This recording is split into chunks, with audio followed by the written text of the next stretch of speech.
Son günlər Bolmart mağazalarının bağlanması ilə bağlı xəbərlər yayılıb. Mağaza rəhbərliyi isə yayılan məlumatlara aydınlıq gətirib.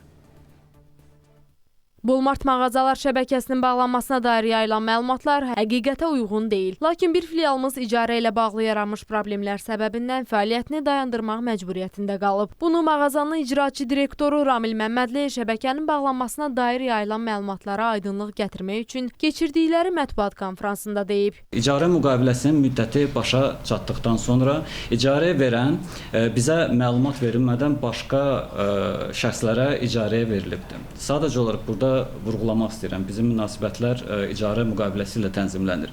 Müqaviləmizin 2.3 maddəsində açıq şəklində göstərilibdir ki, bunu oxuyacağım sizə. Obyekt başqa şəxsə icarəyə veriləcəyi halda ilk növbədə həmən şərtlərlə Bolmarta təklif edilməlidir. Təəssüf olsun ki, bugünkü gündə hüququmuz pozulubdur.